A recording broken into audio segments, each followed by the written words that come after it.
I'd say top 3 most influential people, at least in the 21st century. This guy wanted to be a quarterback in the NFL so badly, which led him to dominate the wrestling game, and then he put the cherry on top with his acting career. There's very little people in history that dominate multiple industries like Dwayne The Rock Johnson. Now there's plenty to learn from DJ, but I've narrowed it down to 5 things in particular that includes changing your careers, perspective, and the dangers of becoming famous overnight. So some interesting stuff. Without further ado, here are 5 life lessons from Dwayne The Rock Johnson.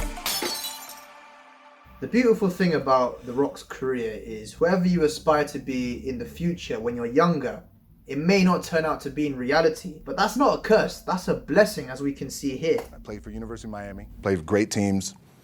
Warren Sapp, Ray Lewis, they were my teammates. They were balling. Warren Sapp was playing tight end. I was starting defensive tackle. Yeah, they moved him over to D-line, and he looked at me, he's like, yo, dude, I'm gonna take your spot. I said, you ain't taking my spot.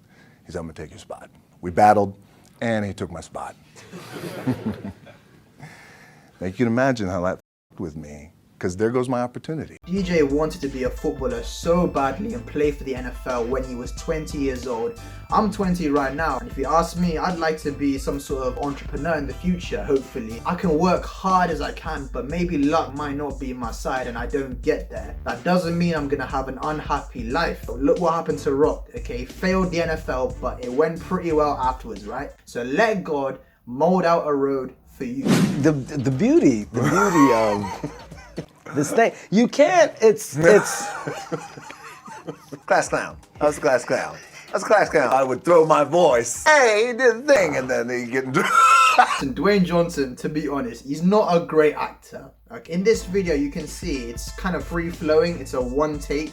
It's all like natural, and you can see he's struggling a little bit. But in this scene and in all his other movie scenes, he's practiced over and over again, failing and eventually succeeding in that last take before the movie. And I'm not mocking DJ here, I'm actually praising his work ethic. It just proves that if you can practice something over and over again, you can make a skill numb into you, and it forces you to succeed and get better at that skill. DJ is not a natural actor, but because he's practiced over and over again, that willingness to succeed, he looks a natural and he's making peas from all of his films. I think that's why, DJ, compared to other wrestlers and bodybuilders, he's better than all of them. I got a phone call from the head coach of the team who cut me, the head coach of the Calgary Stampeders. He called me and he said, hey, I know we cut you, but I'd like you to come back. I said, okay, I appreciate that, coach. Thank you very much. My dad said, you're gonna do it, right? I said, no, I don't think so. And he goes, what?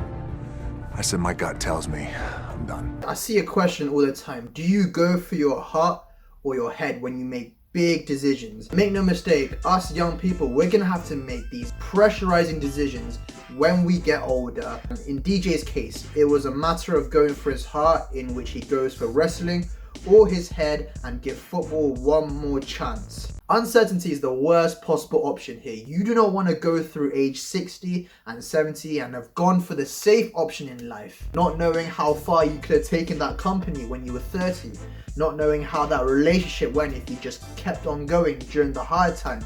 You see, you do not want to have these uncertainties when you go through retirement, okay? So follow your gut.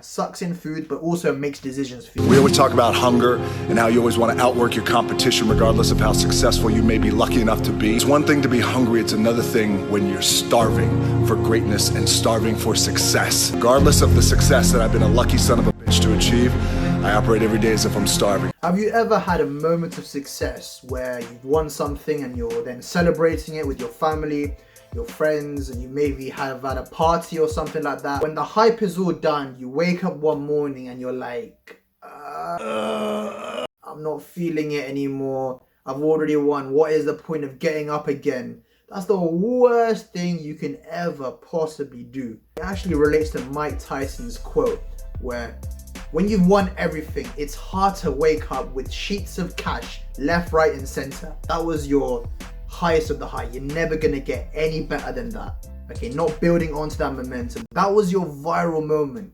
You see, that's a tunnel to depression. This is why the true champions, the true winners in life, they win not once, twice, 3 times, 4 times, okay? So, as Dwayne Johnson says, don't be hungry for success, be starving. Once you get that, your hands on the trophy, once you get a promotion, aim for more, bruv. Being evicted, by the way, has, as you were saying, has not only given me just great perspective, but also great gratitude, but also I feel this way, like, oh, well, you know, we're a month away from being evicted. I gotta go to work. Like, I still have that in my head. You still have that. I still have that in my head, you know? Dwayne Johnson talks a lot about perspective, you know, the way how you describe a certain situation. I really believe a simple switch in thoughts can change your surroundings significantly. I mean, let's take an example. You know, you wake up one morning, you're not feeling it, all right? You're hungover from the previous night, your room's messy, and it's a cloudy, dull day. You've got a workout to do, you know, you've got a 30-day workout challenge and also some live lectures to watch for your uni. And you're just like, you know what, I'll watch the recording tomorrow, you know, and also, what's the point of doing today? You know, I can skip a day, nothing's gonna happen, right? Pattern up, bruv. You know, change the narrative here. This is what you gotta say to yourself. Cloudy day, I mean, it is what it is. This is the UK. Loves to mess our heads with inconsistent weather. And what about around me? The things around me. Look, I've got a table, I've got a computer, I've got a phone, I've got furniture. You know what? The net worth, the total value of all the things in my room will probably be over 1K. And you know how many families would take 1K in a heartbeat? Okay, forget about the things around you. What about yourself? I have went through so much. We have went through so much during this pandemic, during the last couple of years. Things have happened, we've grown, we've matured, and we're here today. We've progressed so much, and I want to keep this going. I want to mature more, I want to progress more, I want to keep it going the same way how you keep your Snapchat streaks going. I want to keep my progress going. Simple changes in your head makes massive changes to your action. There we go. Dwayne Johnson, 5 life lessons. I hope you've enjoyed it. Make sure you like the video and subscribe. If you want to see a similar video that I made with Anthony Joshua, make sure you click here. Other than that, thanks for watching and I'll see you guys soon.